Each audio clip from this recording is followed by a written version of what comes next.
Welcome to the Team EF Coaching Performance Podcast, where we take information from the highest level of sport and make it accessible for all cyclists. I'm your host, Zack Morris, and in this episode, we've got our first repeat guest, none other than the amazing Colby Pearce. Colby, welcome back to the show. Thank you, Zack. I'm honored to be the first repeat guest. The legend himself. We have to have him back on. So, Colby, I'm going to kick this podcast off with a quote from you. Can I quote the guy that's on the podcast? Is that allowed? Let me check with him. Yeah, he says it's cool. Go for it. Okay, cool. All right. Glad we worked that out. Colby says, the culture of cycling and society as a whole right now is at the altar of scientific materialism. Everything that can be weighed, measured, and quantified is important. Everything that cannot be proven through science is irrelevant or shall not be acknowledged or is wrong. You want to explain that to me, Colby? Sure. I have been accused of being slightly philosophical at times. So that you don't say. With that preamble. So really what we're talking about here is we're talking about all the influx of data that's happened in the sport of cycling in the last really 20 years, maybe a little bit longer. We're approaching 30 years now. And certainly at the forefront of that influx of data has been power meters, right? But on the whole, there's been an attempt to quantify all these things about sport. And culturally as well, people are really into data. They're into science right now. I mean, I've had multiple conversations with miscellaneous people in the last decade of my life where they've said to me, well, I can't know if this thing is true, this idea, this concept, this supplement works, or this training method works, or this frame is faster than that frame, or this wheel set is faster than that wheel set, without seeing the data. Show me the data. I want to see a double-blind study that proves that A is better than B, or that A is the thing we should do and B is the thing we should not do. And I'm not here to tell you there's anything wrong with this mindset. Data can tell us a lot of great things.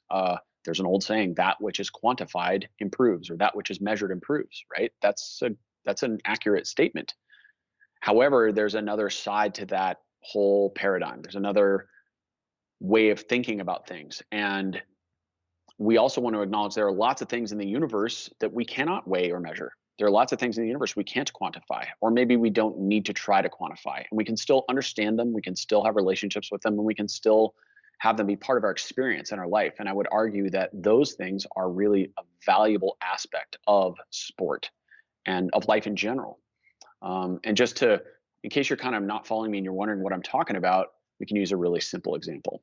Whenever I get into a good conversation with a nice person who's really into this idea of scientific materialism and they want to only believe in things they can weigh and measure, I'll just ask them, well, okay, do you love your wife or your husband? Do you love your dog? Do you love your child? Yeah, I love my child. Oh, you do? Okay. Can you prove it to me? Where's the double-blind study that proves to me that you love your child? Like, you unequivocally know this thing. You speak about it as though it's a fact, an absolute fact, indisputable.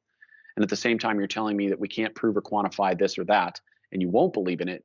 But on the other hand, you're telling me that you love your child and that it's beyond dispute. I don't have a problem with that. I'm not here to tell you you don't love your child, but I would like to know where the data is.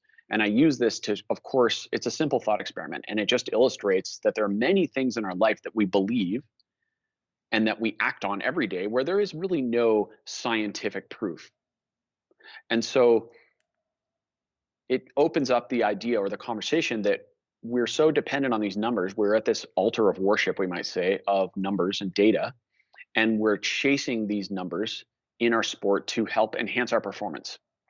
And the risk there are a couple risks and there are a couple challenges that we'll unpack as we go throughout our conversation. But one of the biggest risks is simply that when we chase those numbers, we lose our own internal sense of knowing, our internal sense of our knowledge, our understanding, our intuition, our own tachometer. And that we can think about that when you're actually on the bike at the end of a hard ride or at the end of a race and someone else attacks you on a hill. At that moment, you're not looking down at your power meter, heart rate, and thinking, how many more watts can I do? Or how much longer can I maintain this power? Maybe some of you are. And I would argue if you are at that moment, you're missing the opportunity to do what is really the essence of the sport, which is either light yourself on fire to get over the top of that climb and do whatever you have to do to follow that wheel so that you can then beat that rider in the sprint to the line, or you decide to hold back and catch them on the descent. Or maybe you're so in the box that all you're going to do is hang on for dear life and just try to survive in the peloton for the rest of the day. But whatever your decision is, my point is it's based on your own internal knowing, your intuition. Yeah, it's fascinating. And this conversation that we're having today is a result. I mean, Colby's opening quote is such a well put together version of the, I don't know if I can say it, but like bitching and complaining that we've been doing about how numb people are going in their own training and how much they're forgetting about some of the most basic and foundational components of being healthy and Mm-hmm. listening to your body. And you actually really touched on something important there. You know, an important scenario of a race, let's say, is somebody's attacking over the climb, and you're looking at your power meter, asking yourself if you can do this or not. That's how you lose. That's how you lose the race, right? It's funny, but I was thinking about that exact scenario when I was thinking about what am I going to say to one of our World Tour athletes before Strade Bianchi next week, right? Bike racing is hard, and everything you do in training is to prepare for uh, the day of battle.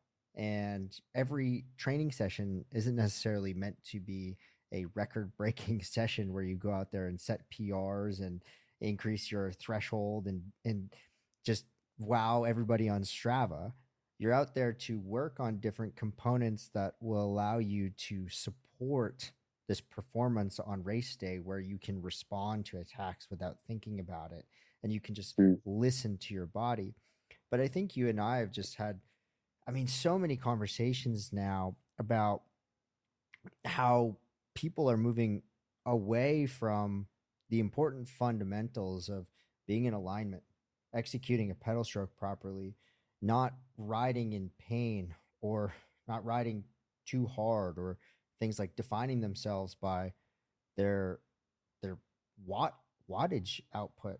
And we see it, we're pretty fortunate, I guess, in the sense that our coaching business is tied to a world tour team. So we really have that insight as to what the numbers are at the top level of sport. And we know that, yeah, there are some real, number gods, if you will, in the pro peloton. There are some riders that do some huge numbers, but those aren't the riders that always win. In fact, it's a lot of times the riders who just race smarter and use their body and race on instinct that end up crossing the finish line first. And I think one thing that's really important for everybody to understand listening to the rest of this podcast is that we love the science. Colby and I spend a lot of time looking into science, researching science, understanding science, applying science to the deep roots of our program. But I think for most people out there, jumping straight into the highest level science and skipping all of the foundational movements of riding a bike will only hold you back. Would you agree with that, Colby?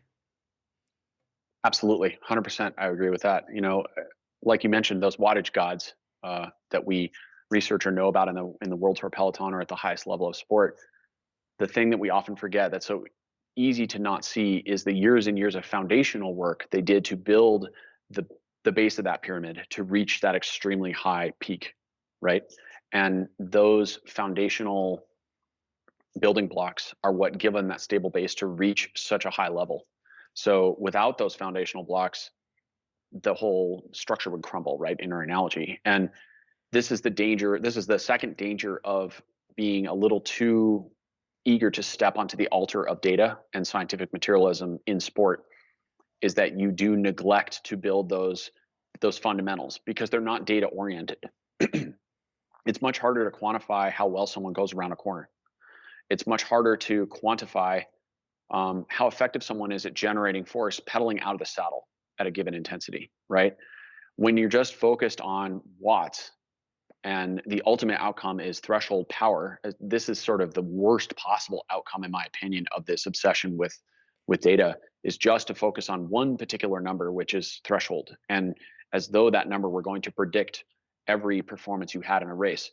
It's just such a second grade way to look at what is really a PhD level problem. Yeah. Winning bike races requires so many skills. It requires so many nuances and so many years of experience and so many pieces you put together. And threshold is one of those pieces. And in any given bike race, each of those pieces might have a greater or smaller percentage of contribution to the victory.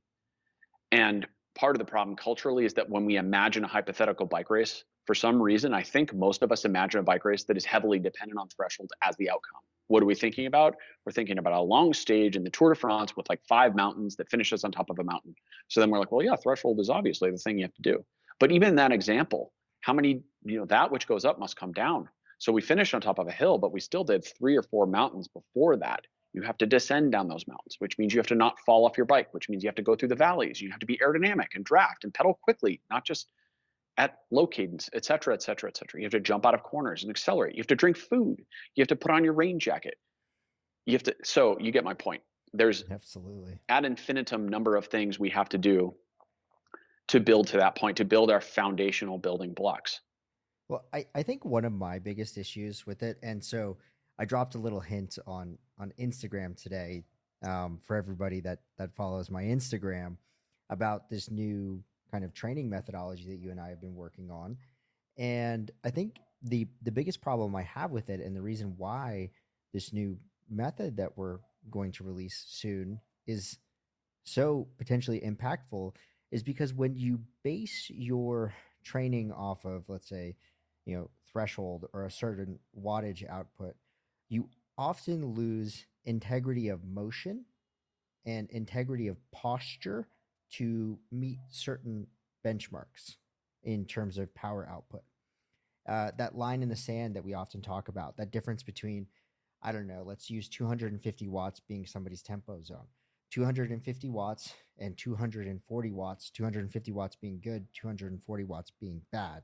That made up line in the sand by an athlete, really holds them back, because you could still get maybe potentially better results by doing your tempo effort at a slightly lower output with better integrity of motion, not collapse Mm-hmm. arches.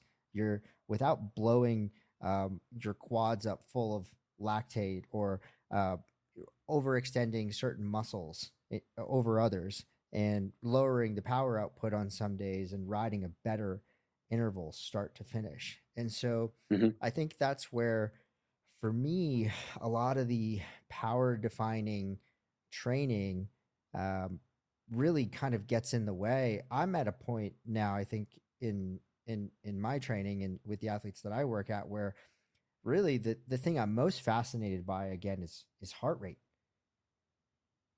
I love Mm-hmm. to see the heart rate data and how it correlates with the power, because I think the heart rate tells us the physiological story, what's going on inside. And then the comment Yeah. section of the workouts tells us what was going on in their psychology, right?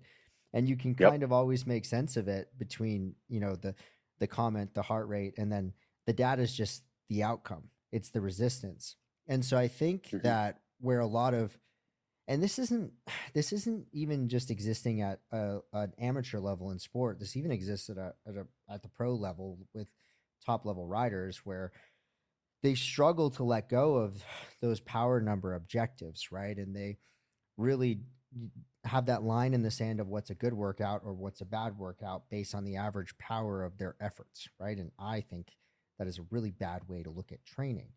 But Mm. I always say this to people that, are new to cycling training, or those that have been training for a while.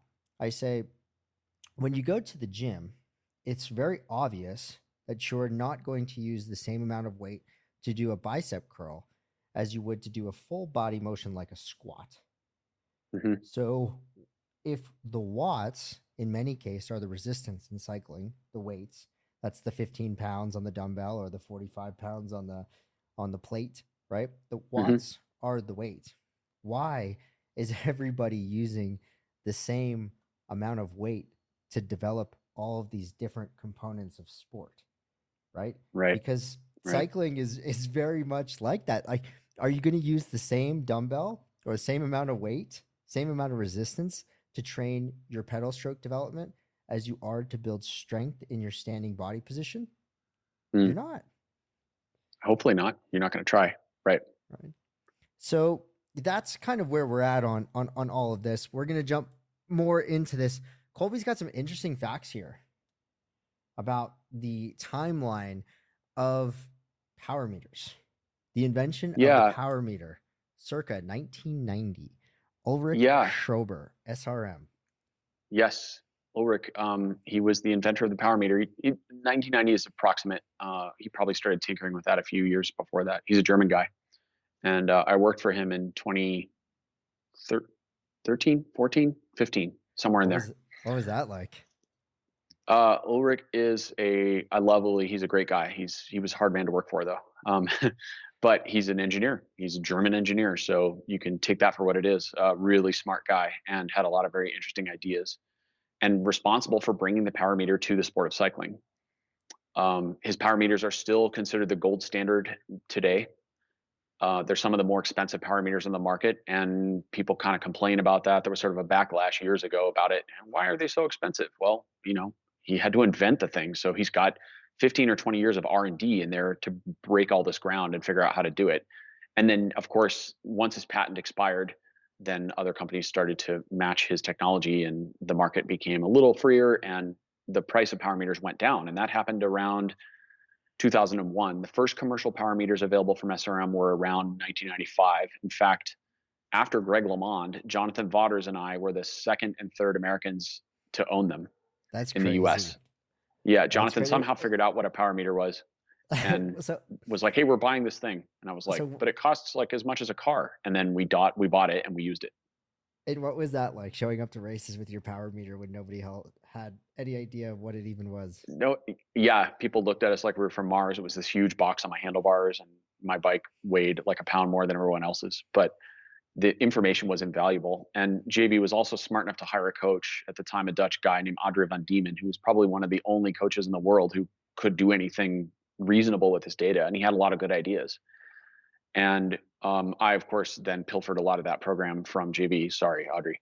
And and that was my basis for learning a lot about power meters. But the really interesting thing about that explosion of data that was available is just as you said, Zach, the power is sort of like it's the workload you're doing, right? It's the external output of the rider.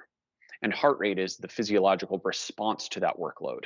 And this is why people sometimes refuse to look at heart rate or don't understand it, because a physiological response is not just dependent on the workload you're doing on the bike. It's the net response of the physiological system of the body. So things like temperature and dehydration and glycogen levels or stress levels or sleep levels can have a great impact on heart rate. Electrolyte levels, right? So there are a lot of variables to consider. This gets into that scientific materialism conversation. It's not a precise number, right? It's not a measuring stick. And if something's 30 or 31 millimeters and I can measure it, then I'm happy because it's a known quantity. But I don't like things that I don't know about. They're fuzzy or the concept is kind of sticky. I'm just going to chew that under the bed and focus on what I can work on. So we fast forward into 2001, a few more power meters come onto the market. Specifically, the Cyclops developed their hub. That was more affordable, and by affordable, I mean we're down from $4,000 or $5,000 for an SRM down to about, I think the first Cyclops were around 1,500 if I remember right. And then another decade or maybe a little more than that, power meters started to become much more available. We had multiple options that were less than $1,000. So, and now we can find them for a few $100. Whether or not the reliability and dependability of that electronic device matches the price point, sometimes that's true, sometimes not. You have to do your research. But the point is, in 2023, power meters are everywhere. We've pretty much got power meters on toothbrushes now. They're on Pelotons, they're on indoor bikes, they're on just about everything. We even have some power meters in running shoes, right?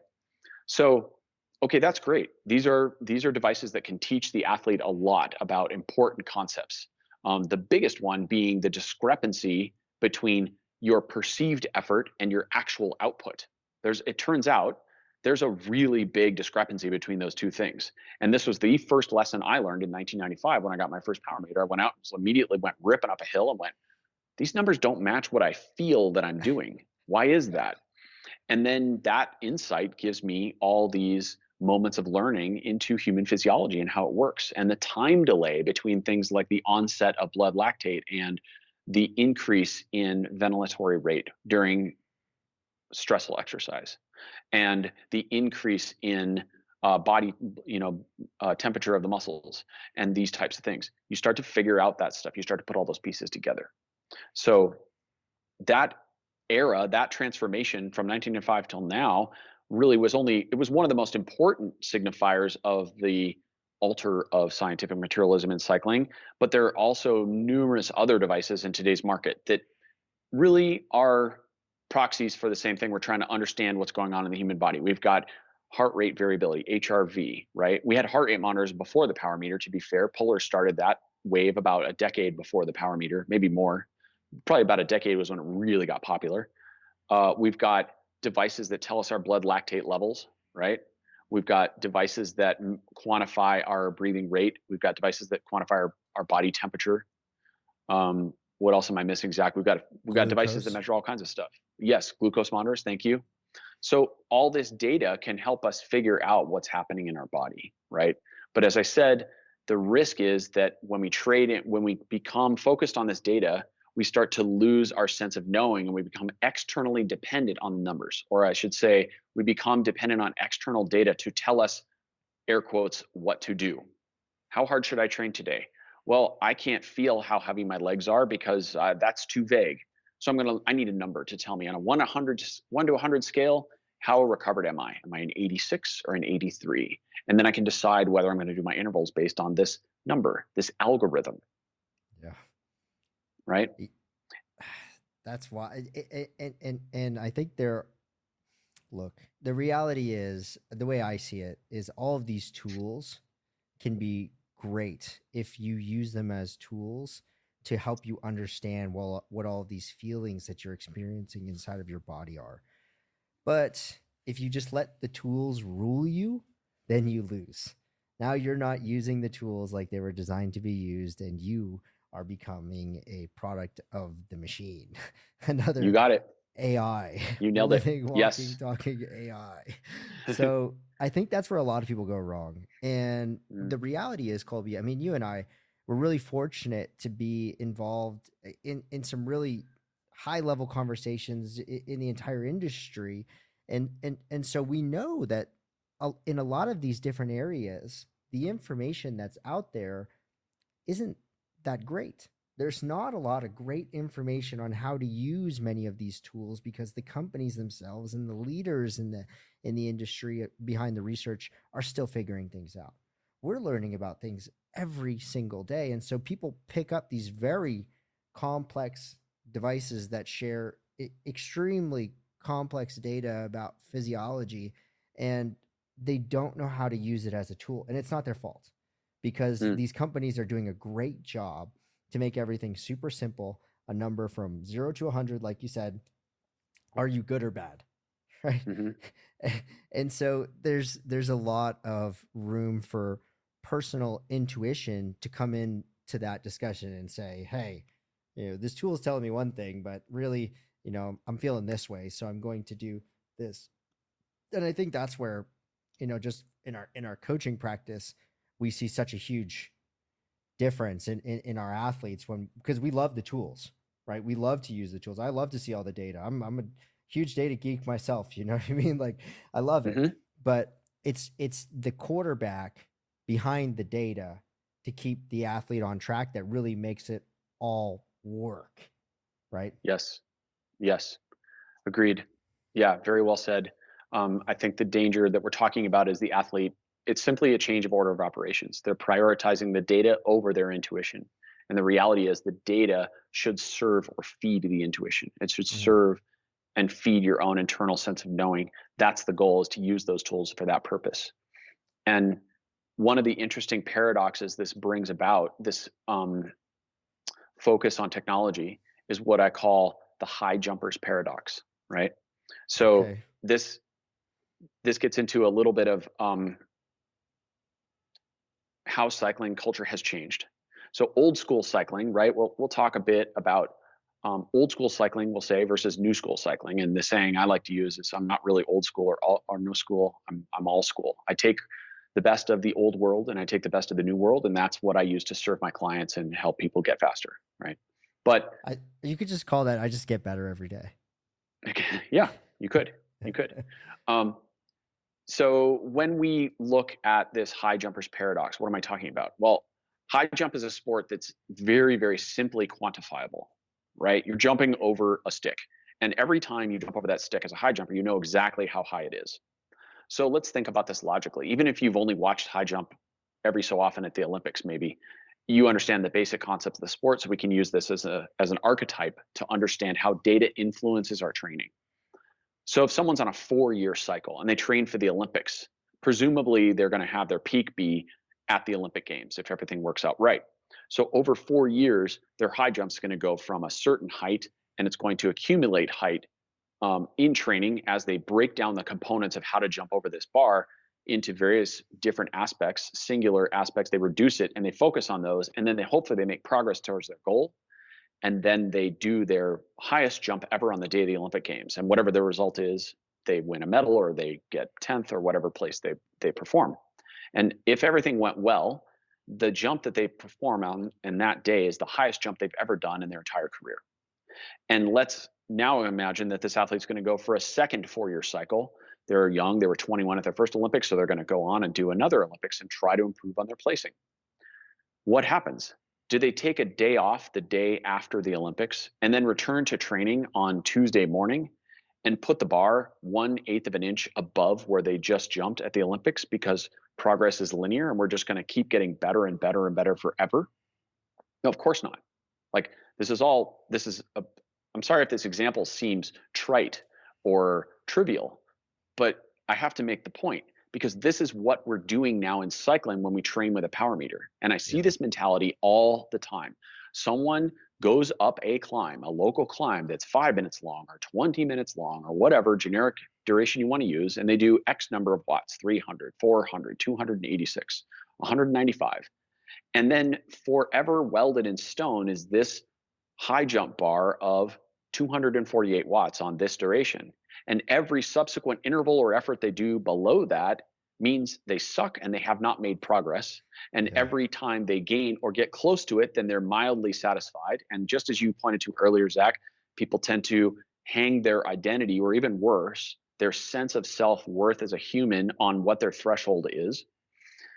So then if they are close to that magic 248 watt threshold, then they feel okay about themselves. And if one day they surpass it, they come home and they've got a 252 or 256 or maybe a big jump to 275, then they're over the moon and they're elated. But then of course they're deflated in the next week because now they've got a new standard to rise to, and every ride below that 272 is pitiful.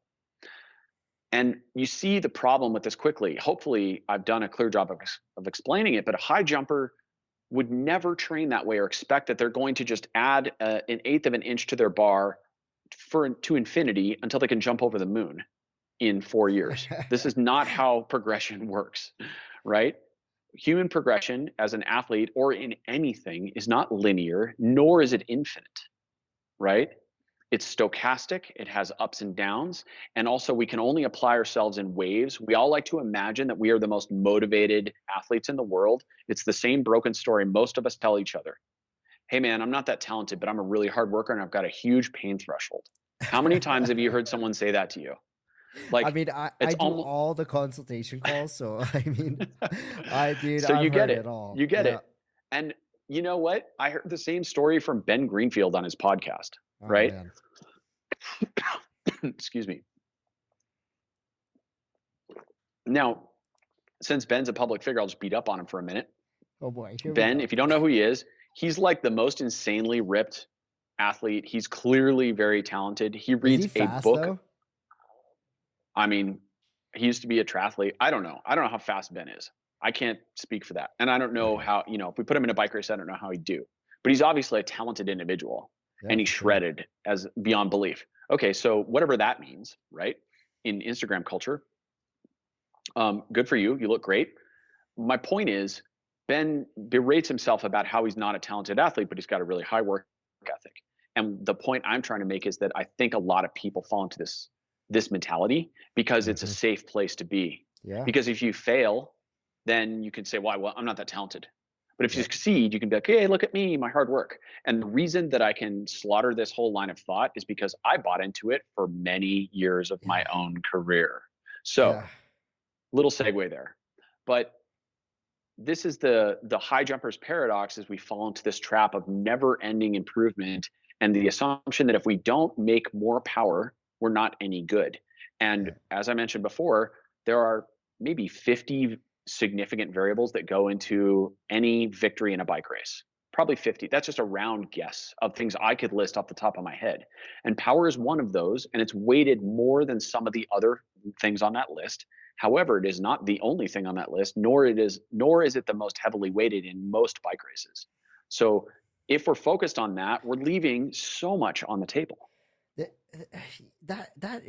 that's a really good way to put it. That after hearing you say that, what came to my mind is like the jumper's paradox is kind of a cop out, right? If you were just to run and try to do your best high jump every day and you're like, well, that's all I got, right?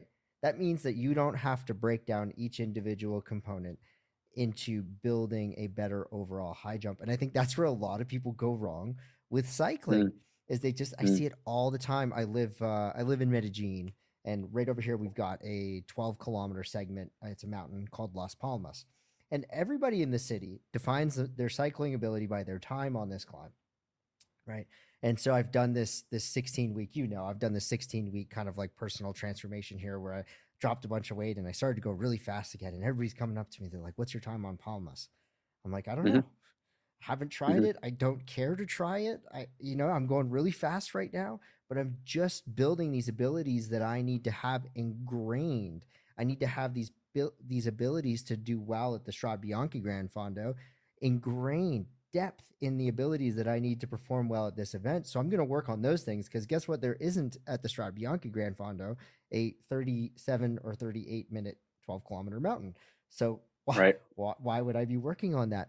But so many people cannot let go of every single day in this city. There's on average between 3 and 700 people per day. On the weekends, up to 2,500 people ride this one climb, right? Mm, And so I'd imagine that this city is not the only place in the world where there are people obsessed about their time on a segment.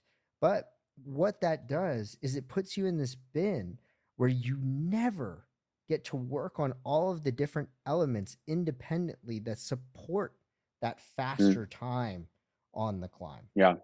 Yeah. right? Yeah. So one of the ways I think about that, and this is a very simple question, is okay, let's imagine that you wanted to learn how to play tennis.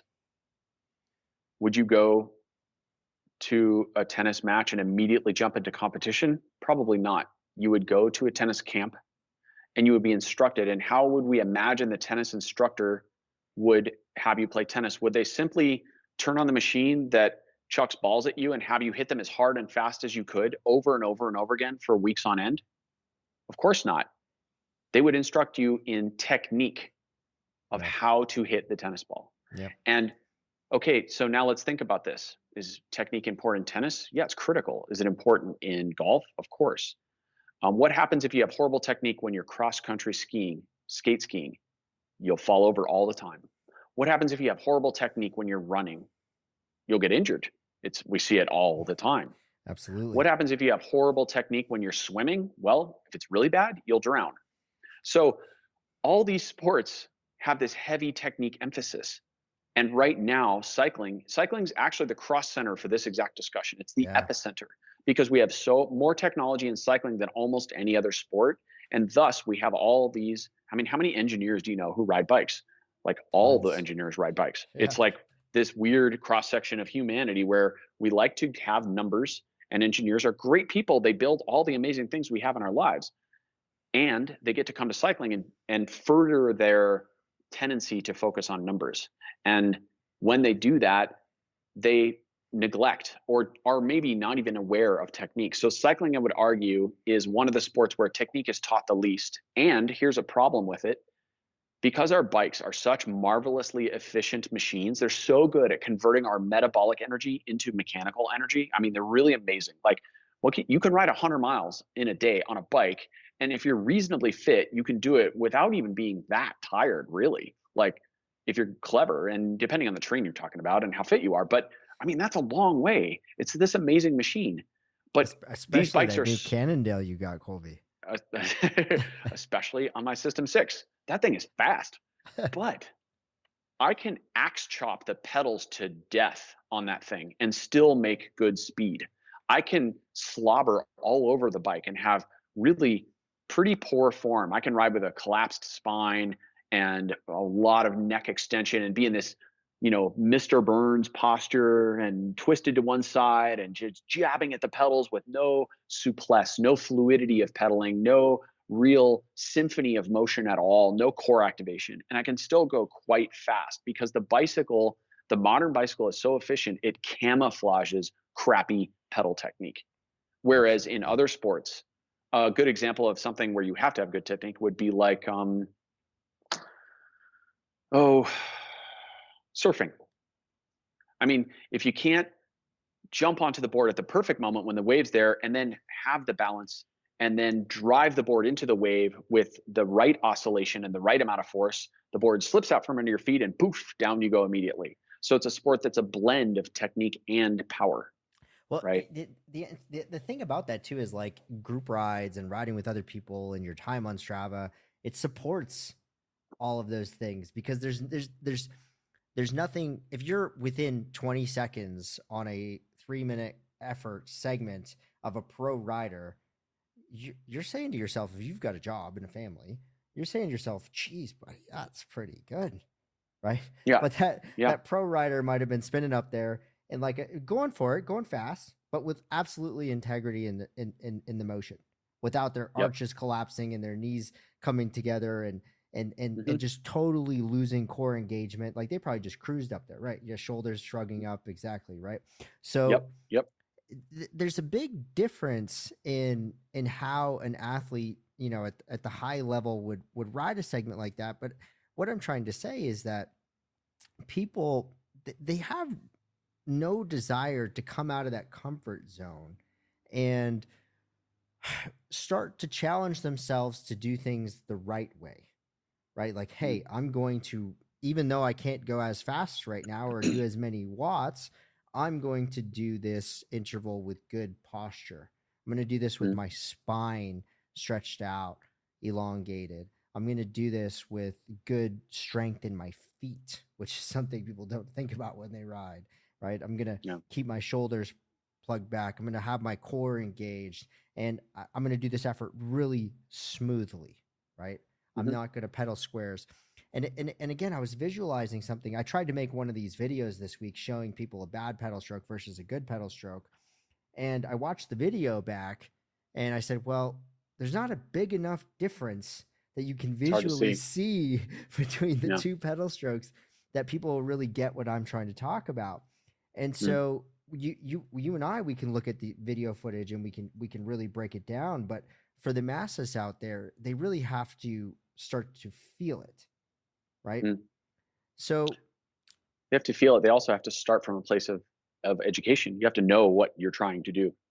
Yes. That's part of the challenge also. And because the sport of cycling has been so devoid of basic information on biomechanical posture, for example, for so many decades. Oh my gosh. Now, there are a lot of cyclists who are just, to be honest, they're completely ignorant of it. I mean, to use a really simple example, like if you walked into a gym and you saw someone with a bunch of weight on the bar and they were about to do a back squat and they began to descend down and you saw their back flexing, their spine was rounded, or their knees were caving in to the midline.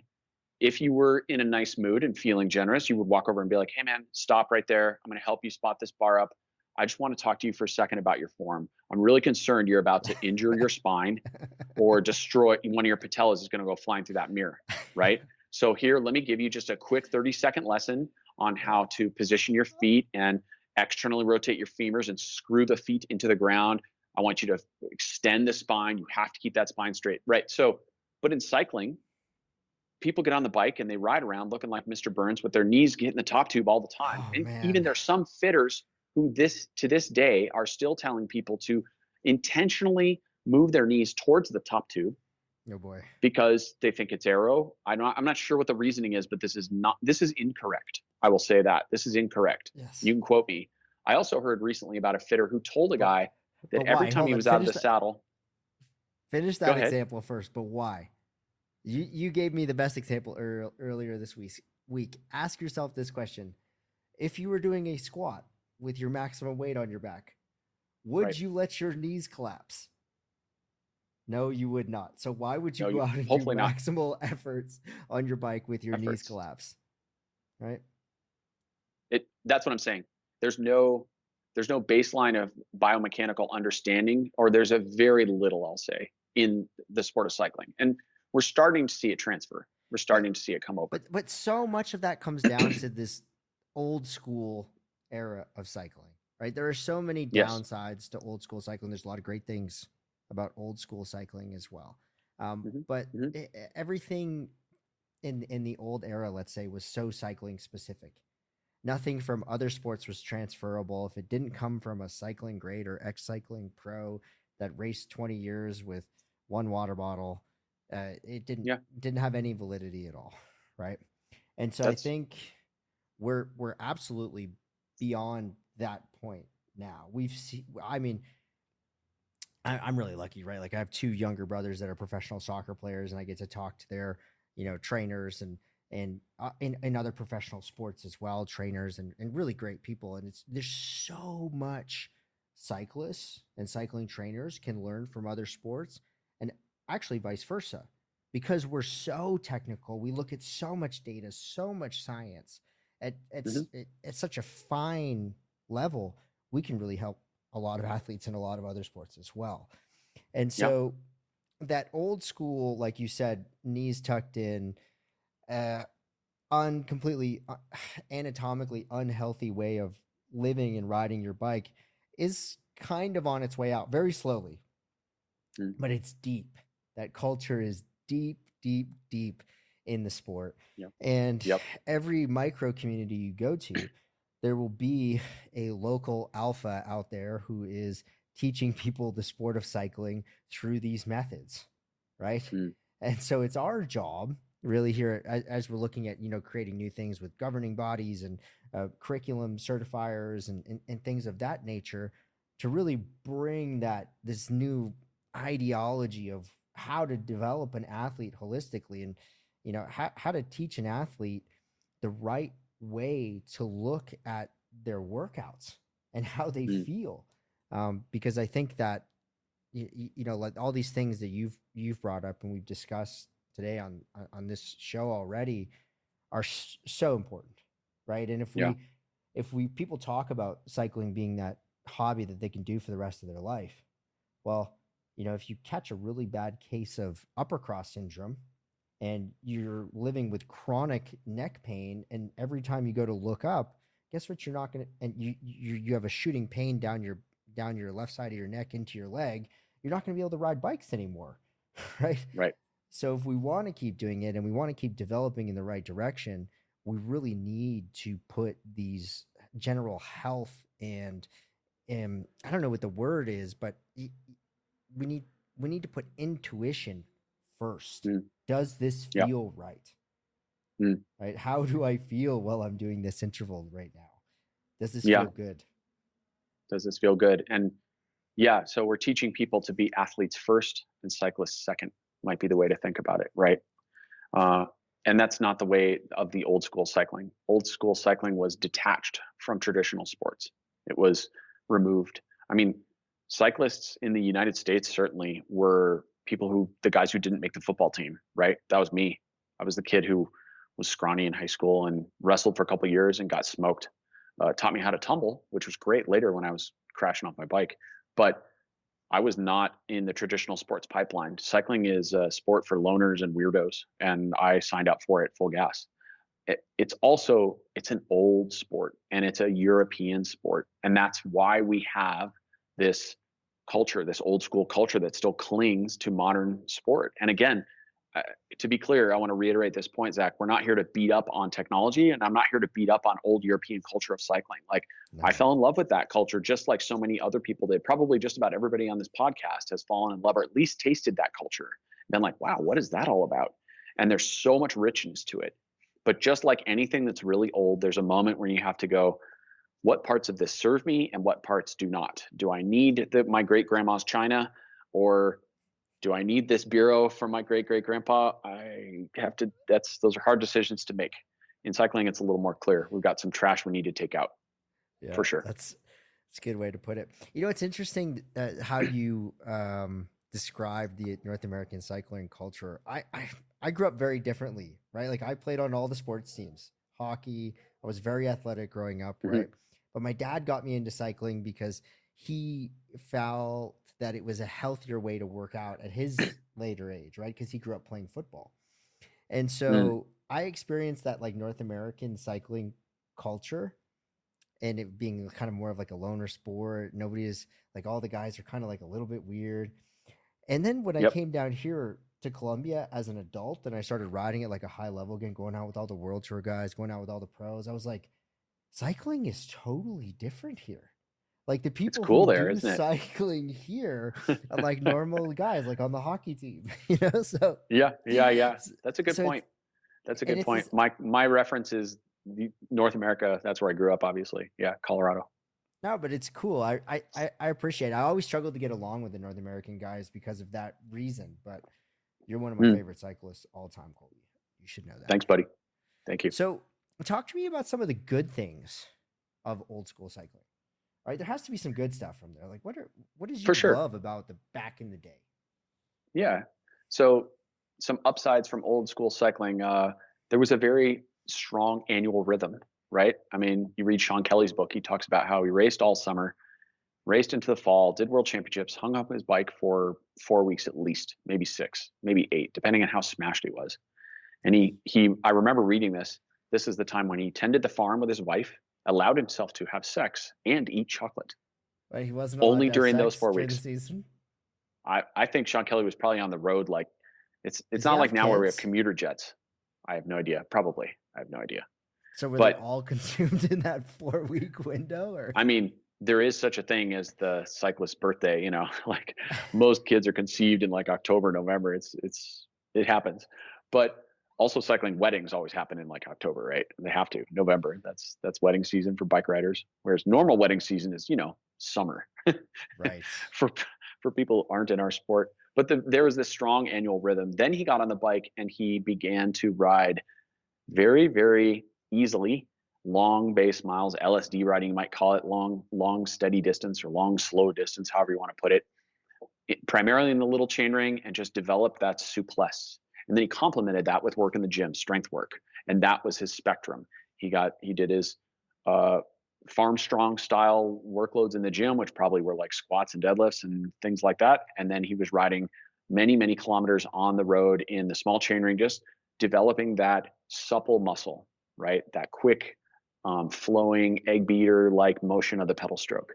And you do that for 2-3 months. Then you jump into early season racing, and that's your primary intensity. And then you raced all season. The point being is that we put away the bike for a period of time, and then we took time to build the fundamentals, the basics. And I also want to point out that it wasn't only an aerobic base, it was also acclimating your body to the position and the technique of cycling, because you focused on low intensity and high cadence for many, many rides. And that develops a foundation of movement and suppleness. Now, whether or not your saddle height was correct, who knows? But at the very least, your body adapted to making low level power at that position before you jumped in and did a bunch of, early season races. You were well adapted to that rhythm. Another good thing about old school cycling is that in that opportunity for base, you had the opportunity to develop things like pedal stroke and cornering technique, right? Because when you're not focused on intensity, you have more time by definition to focus on other details. There was also more of a respect and in the peloton, in the pecking order. And I'm not just talking about in the World Tour peloton. I'm not talking about Stephen Roach and Sean Kelly or Greg LeMond. Even on local group rides, when I was a 16 or 17-year-old kid, I would show up, and just as you said, Zach, There were a couple, old crusty racers there who would sometimes bark orders at me, but often were giving helpful advice. They were teaching me how to pull through smoothly in a pace line. Hmm. They were instructing me on what gear I should be in approaching a sprint. And then after the sprint, they would tell me what I did wrong or maybe what I got right. I remember Mike Carter telling me one time on a local group ride, man, you're swinging your bike too much when you're out of the saddle, right? Lever the bike less, pull less on the bars. And I was like, oh, okay, whatever, old man. I probably told him he didn't know what he was talking about because I was a cocky little kid. But sorry, Mike. But we had these types of people who would go up to you in a group ride and offer this types of advice and guidance. And we're getting that, I'm sure, now in certain classroom style environments and virtual rides. But when you're watching someone ride on an indoor bike, you can't quite tell them how they're riding in or out of the saddle correctly or incorrectly because they're on an indoor bike. So there's a big chunk of that that's missing in modern cycling. Yeah, we had that discussion But there with one of those virtual platforms that wanted us to come on and teach classes. yeah, And the big yeah, feedback there was like, oh, you can give live feedback to everybody in the class, and it's like, yep. but can you? Can you? Because they're on an indoor stationary bike. I'm sure you can to some degree, and it would become a bit of a practice to figure out how to do that. But of course, it would never match. Just as the universal law is true of truth is anything virtual will never actually match reality. And this is the same. I mean, to easily illustrate this point, Zach, you can read the most detailed, well-written book ever about the experience of having sex. But until you actually have sex, you really don't know what you're doing. Easy example, right? But before we lose it, I want to just point out one more upside of old school cycling, which is probably the most important. Before riders had power meters or even heart rate monitors or even cyclometers, which just simply tell you time and distance, right? And maybe the advanced ones had cadence. Before we had any of that data, what did a rider do? They looked at the clock before they left. They went for a ride. They came home and looked at the clock. And the rest of the ride, the entire ride, was done off perceived exertion. And by definition, then, experientially, they learned, can I go for 2 hours? Can I ride to this store and back without bunking? Or do I need to stop at the other store and get more food? And they start to learn, how hard can I go up this hill? Can I do it in the little ring or can I make it up in the big chain ring? And this is the first step of developing that intuition, that internal knowing about your own tachometer, how many bullets you've got left in the holster or how much gas you have in the tank, however you want to phrase it or whatever analogy you want to use. And this is one of the most essential parts of old school cycling.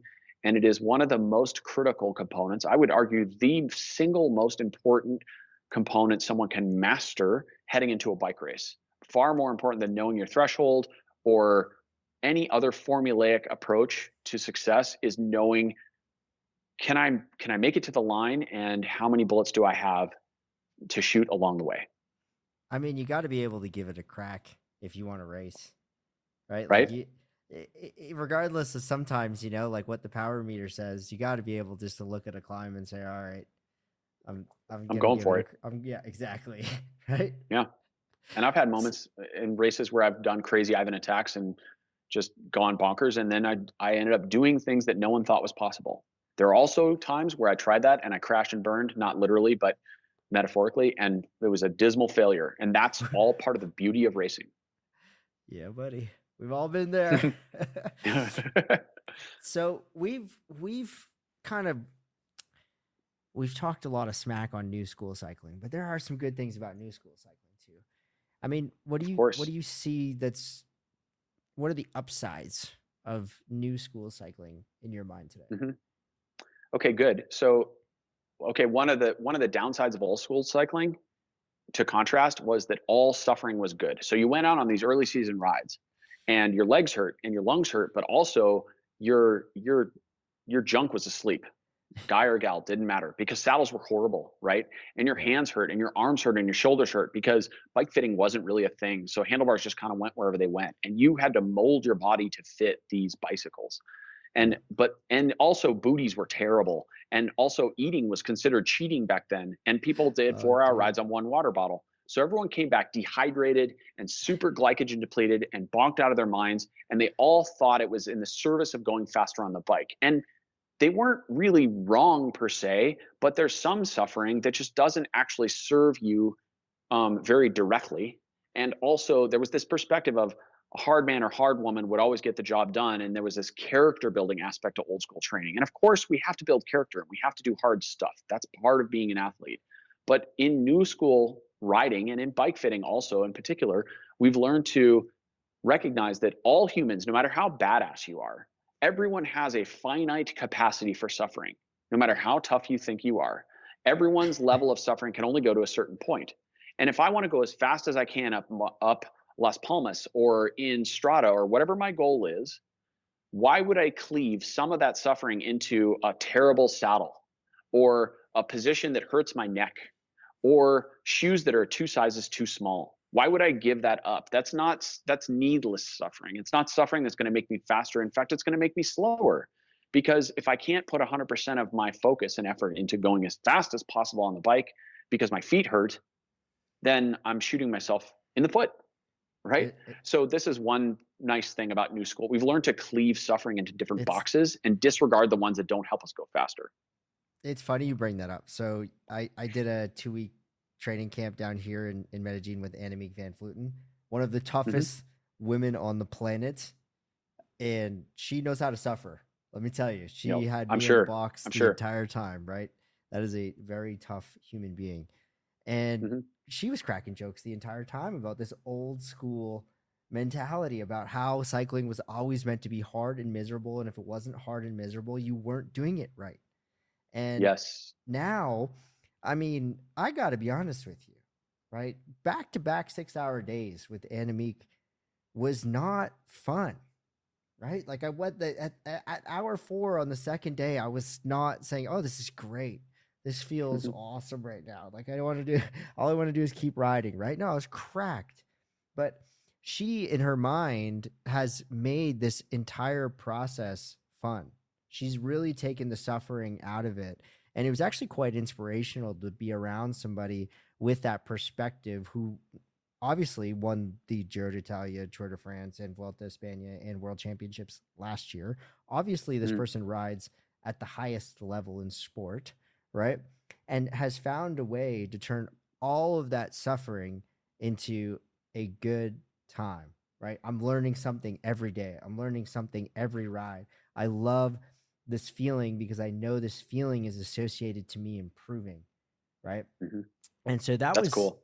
That was really cool. And I posted a quote on LinkedIn, actually, where she said, I've just reached a point where I've realized that being happy is my responsibility. It's not the director on my team's responsibility. It's not my boyfriend's responsibility. It's not my mom's responsibility. Nobody else is going to make me happy. If I cannot find a way to make myself happy going out and doing in the world what I have to do every single day, then I will not be happy. So she's taken 100% ownership in that. And I think just to kind of shed some light on your point there, she obviously there's some suffering going on in the intervals, but it's not really suffering. It's more of going through necessary steps to kind of get to where you want to get to. And with a little bit of a mindset shift, it goes, and I've kind of adapted it to what I got going on in my life right now as well, because that little shift takes really hard things and it transitions it from suffering to a really great thing. Like it's almost like the pain is exciting, right? Because you're like, I'm doing the right thing. This is great. Right? I'm priming the nervous system, baby. I'm opening the pathways.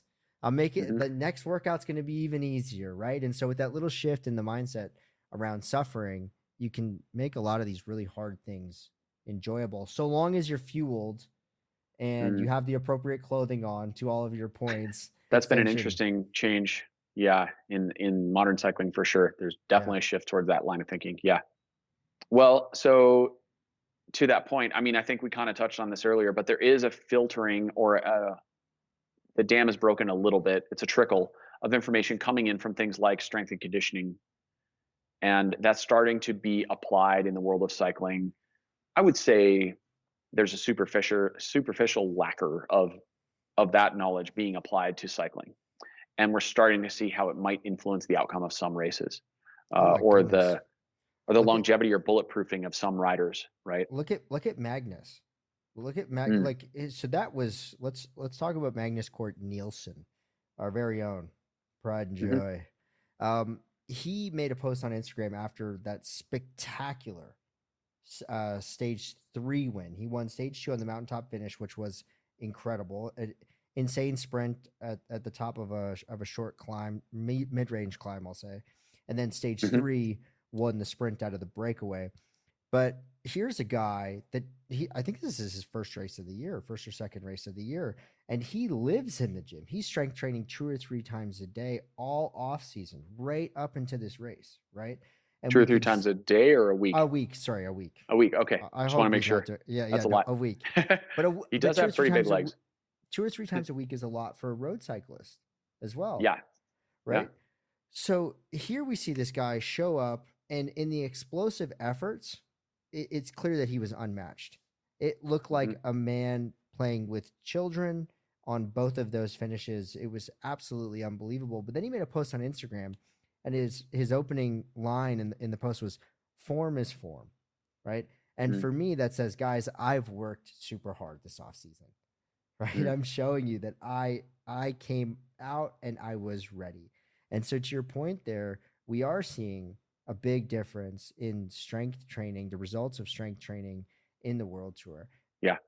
Yeah. Or survive an impact with the ground. It's the bulletproofing of the athlete in the most acute sense. If they do fall down or have a crash, which of course, gravity always wins. We're cyclists. Eventually, there's the saying goes, there's cyclists who have crashed and the ones that will, um, which is sort of a little dark, but It's uh, true. anyway, it's kind of true.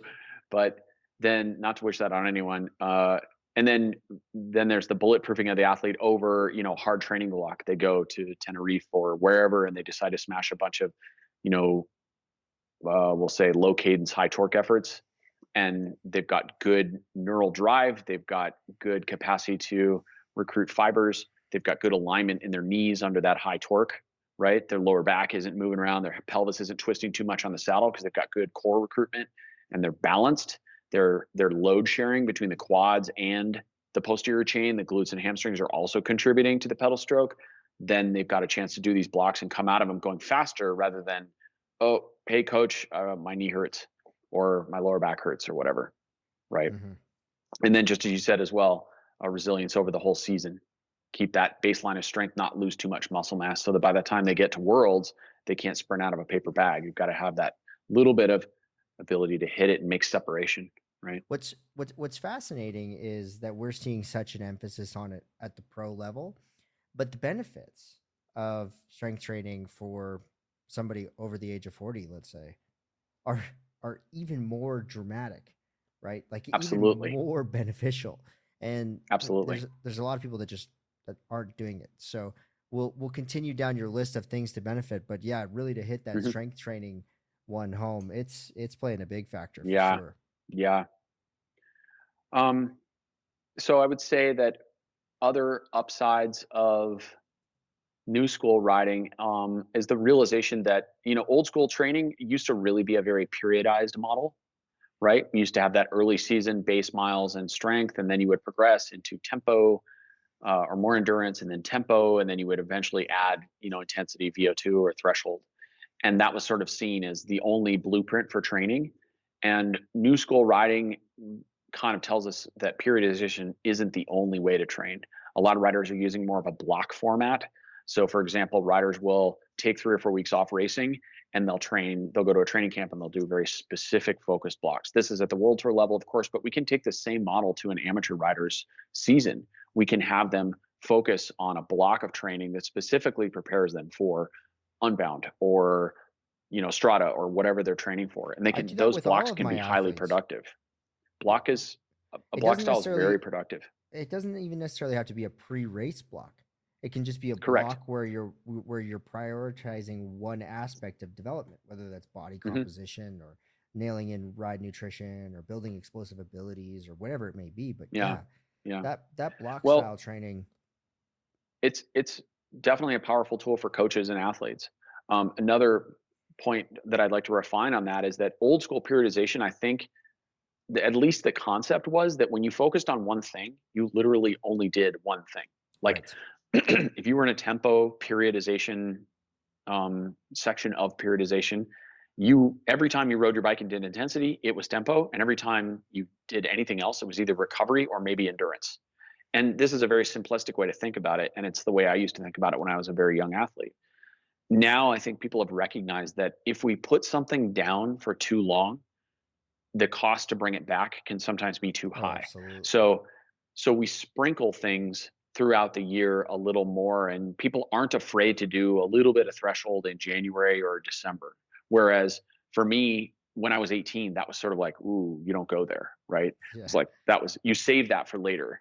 And so I think modern block training it's not only that it's less periodized in the strictest sense of a progression over many months. It's also that we sprinkle intensities throughout those blocks, but we still have a focus, just as you said, during that block of training, and that can be highly productive, whether it's body composition or cadence development or whatever you're working on, or VO2 or So maximum aerobic power, we might say.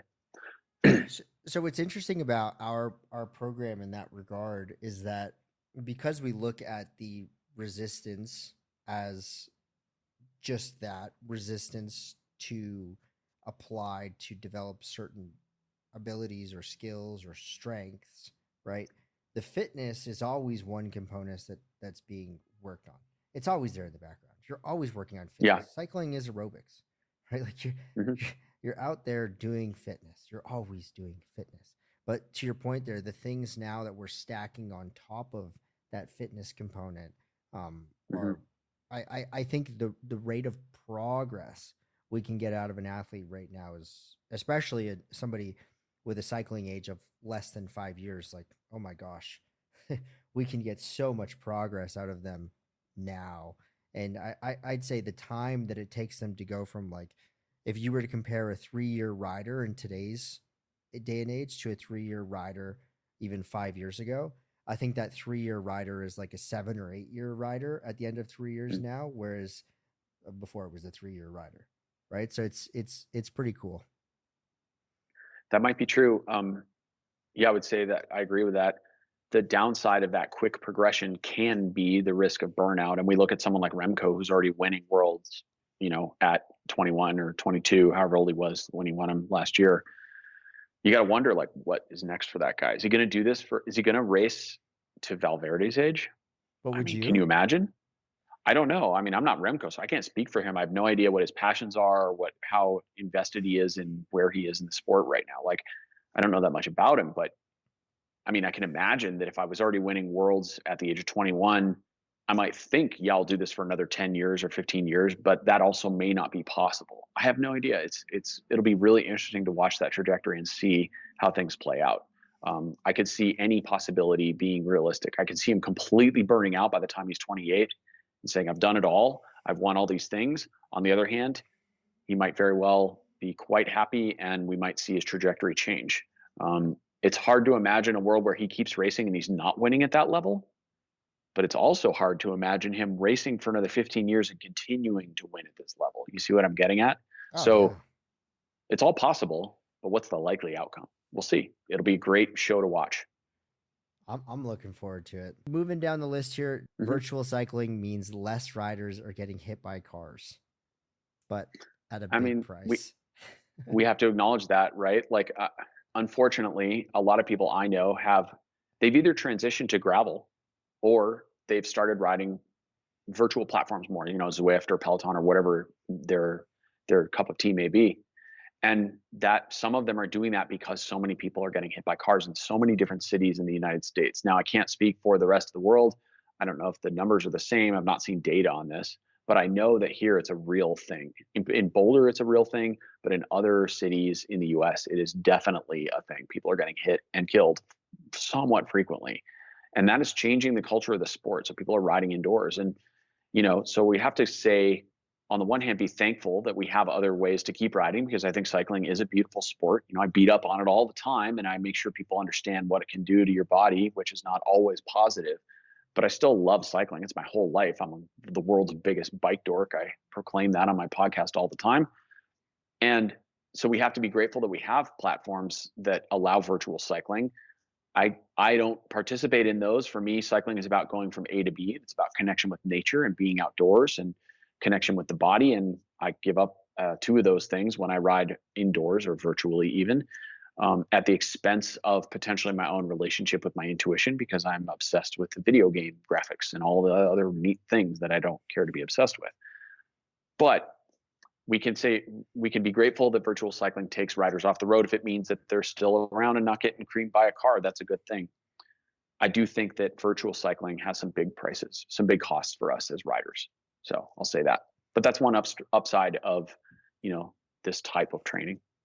I'd For sure. agree. I think it allows people to work on one component of the sport, fitness, right? You can, Yeah, it's a narrow bandwidth, and you can learn a lot. I mean, to be fair, I've seen some of my riders rode Zwift all last winter, and they got amazingly strong. The prevalence of injury for those riders has also gone up. Indoor interesting. training is an injury magnifier in my experience. Well, I mean, you have a lot of So, experience with that though from bike fitting, right? And a lot of that, from what I've heard from you, comes down to the fact that the bike is, well, what it's called back in the day, stationary trainer, right? yep, And there's no yep. movement. And those little subtle movements that we're able to do out on the road, that little shift and shimmy, it just keeps us from getting injured a lot of times.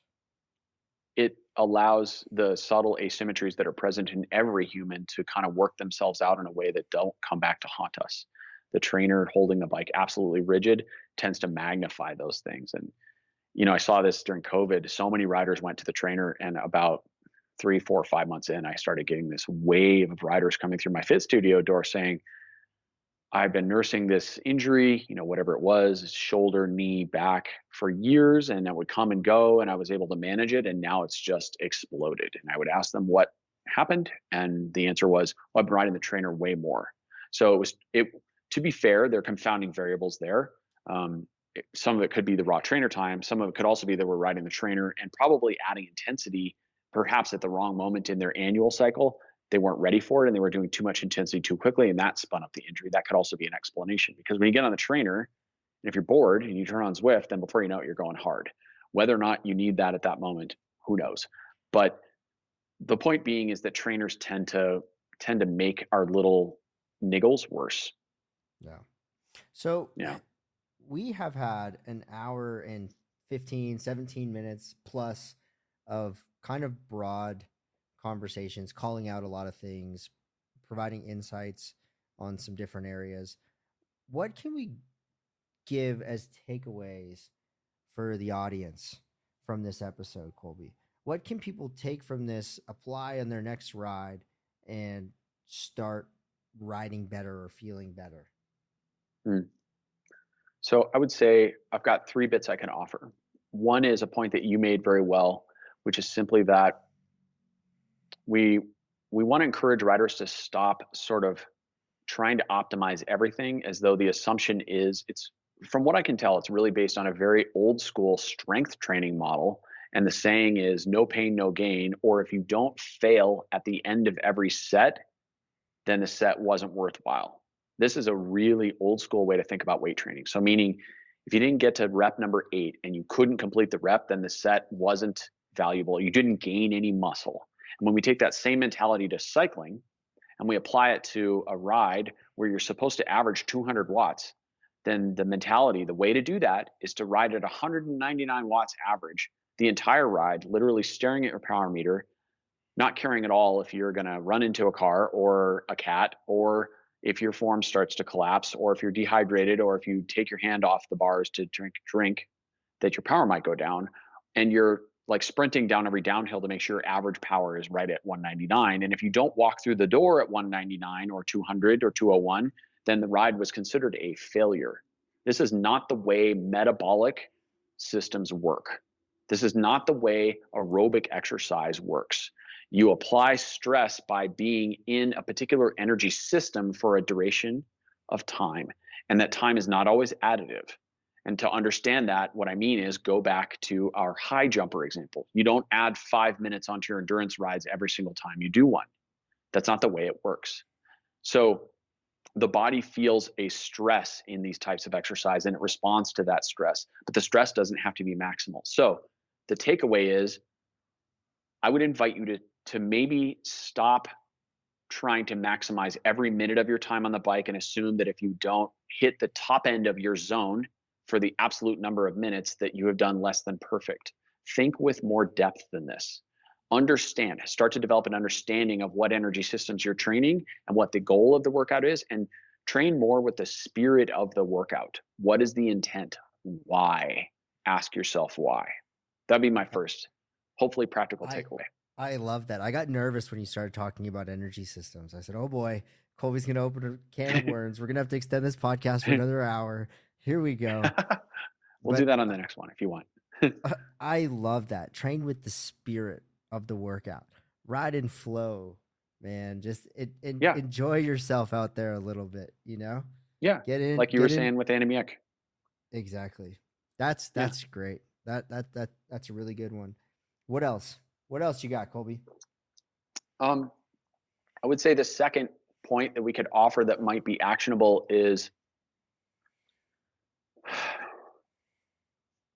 step away from the worship of numbers. I mean, we might argue this is the same point, but there's a subtle difference. Uh, in particular, the altar of threshold is something that needs to be put in perspective and context.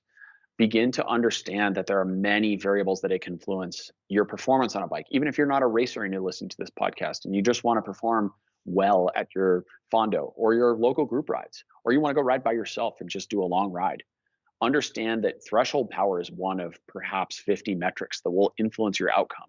And we can step away from the worship of watts per kilo, which the virtual cycling world has really brought to the forefront. And why is that? Because it's easy to measure mostly. Actually, watts per gram of drag probably influence your speed in most rides far more than watts per kilo. Oh But yeah. do you know what your CDA is? No. So what am I getting at? Just step away from the worship of power. One of my least favorite expressions in the world is watts are watts.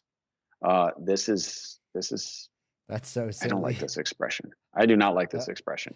no, It has some truth, to be fair, it but it's does. such a narrow-minded perspective.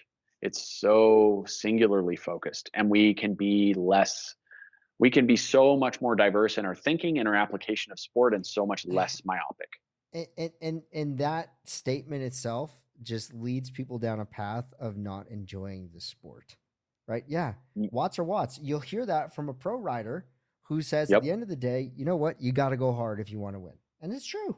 It's that's true. true. There There's comes truth a in that. point in Yeah, every athlete's journey, whether you're a pro or you're trying to win the weekly group ride, there comes a point in every athlete's cycle of annual training where they got to go hard, right? Yeah, of sometimes course, you do have to go hard, right? And watts of are course. watts then. But Yep. there are so many other opportunities to enjoy the sport, and enjoying the sport oftentimes means working on different things or uh, doing different, as Colby was saying, tapping into different energy systems and building those different energy systems while you're out there on your rides. And I think I'll add one more thing to the list while we're at it, is I would really encourage people to, again, to Colby's, supporting Colby's first 2 points, we're saying the same thing, but a little bit differently.